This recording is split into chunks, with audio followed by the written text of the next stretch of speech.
Disney's I Love You, Winnie the Pooh. The sun was setting in its favorite spot behind the elm trees in the 100-acre wood. Winnie the Pooh was seated on the very best log for seeing the sunset, and his very best friend, Christopher Robin, was right beside him. "What a wonderful day this was, Pooh," said Christopher Robin. "We hunted for heffalumps, chased butterflies, and ate lots and lots of honey sandwiches," added Pooh cheerfully. Christopher Robin laughed and gave the stout little bear a big hug. "I love you, Pooh. You're the best bear in the world." Pooh suddenly felt very happy, even happier than when he'd just eaten a pot of warm honey. The two friends said goodbye, and with a bounce in his plump step, Pooh set off for home. Later that evening, Pooh snuggled down in his cozy bed and pulled the covers up to his chin. Soon he was dreaming about being the best bear in the world. A bear as smart as Christopher Robin, as neat as Piglet, as bouncy as Tigger, and, since he was as organized as Rabbit, the best bear always had a full honey pot nearby, or possibly 2 full honey pots. And so it was that a grumble in his tummy woke Pooh from his happy dream. Morning sun spilled through his window, warm and golden. As Pooh yawned and stretched, "Dum-de-dum," he hummed. "Now that I'm the best bear, I'll do best bear things everywhere." But Pooh did not know quite what a best bear would do first. Pooh thought and thought. "The best thing to do in the morning is have breakfast," he said finally. So that's what a best bear would do. He started off for Rabbit's house. Rabbit was surveying his garden. "The cabbage heads are ahead of schedule, and these carrot tops are just the tops," he chuckled. "Hello, Rabbit," called Pooh, rubbing his noisy belly. "What were you saying about breakfast?" "I didn't say anything about breakfast," replied Rabbit, surprised. Said Pooh, thoughtfully. "Breakfast is such a wonderful notion. I was sure that you had mentioned it." Rabbit sighed. "We can eat after I finish the weeding," he said.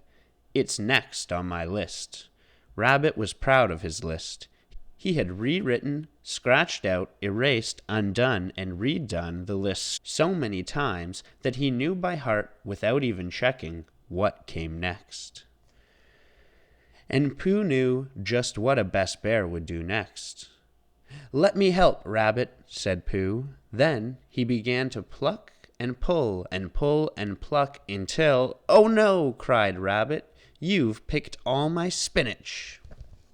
"I guess it'll be spinach toast for breakfast, spinach sandwiches for lunch, and spinach cakes for dinner from now on," grumped Rabbit. "Oh dear," said Pooh.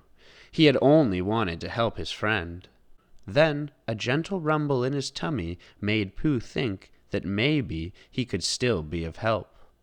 "Does honey go well with spinach toast?" he asked, hopefully. Yes, I'm sure that it does," said Rabbit, a little less crossly. So with his tummy full and his mouth sticky from honey and spinach toast, Pooh left Rabbit with a much smaller pile of spinach to worry about, and set off to visit his friend Piglet. Piglet lived in a lovely house, snuggled inside a beech tree. He was almost finished with a thorough cleaning. He had wiped, washed, dusted, swept, picked up, and put away. All that was left to do was the mopping. "Oh, hello, Pooh. I'm cleaning my house today," said Piglet. Pooh was sure that a best bear would want to help a small friend with such a large job. "Let me help, Piglet," said Pooh. Pooh began to mop. He soaped and splashed the floors. He soaped and splashed the furniture, the walls, and the ceiling. He made sure not to forget the closets, the pantry, and, of course, the windows. Soon, soapy water was splashing everywhere, even bubbling on top of Piglet's little pink nose. "Thank you so much, Pooh," said Piglet, pulling the mop from his friend. "I don't think I can stand any more of your help today." "Are you sure, Piglet?" asked Pooh, who thought that there was a spot on Piglet's sofa that wasn't yet covered with bubbles. "Very sure," said Piglet, who almost seemed to be pushing Pooh out the door. "Very, very, very sure." The door closed behind Pooh with a sudsy squish.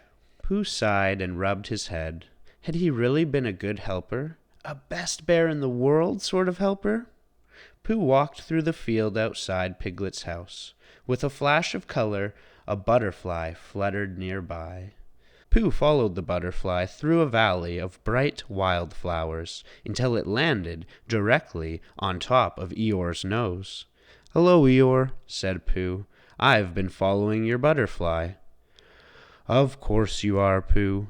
No one comes just to see me," he said gloomily. "Yes, they do, Eeyore," said Pooh. Pooh wondered how a best bear would make Eeyore feel better. "Maybe you need a cheering up song. I shall make one up right now." Rolling on soft grass, he began to sing.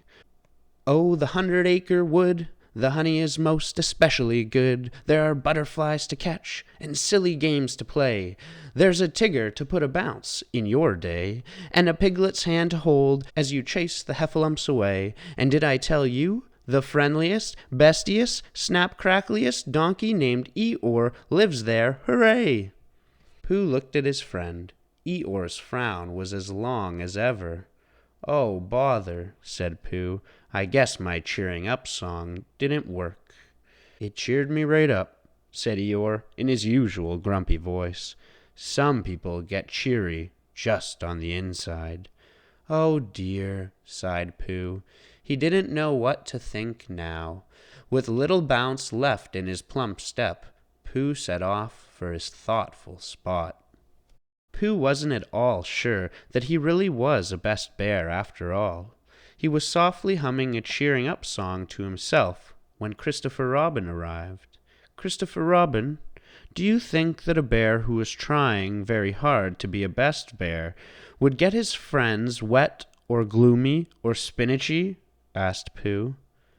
"Silly old bear," said Christopher Robin, pulling the plump bear close for a hug. "A best bear always tries to help his friends, and you're always a best bear." "I am?" said Pooh. "Yes, you are, because you're always you," said Christopher Robin, "and I love you." The end. Thanks so much for joining us today, everyone. Please leave a comment below if you have a suggestion for a story you'd like us to read next, and we'll see you next time.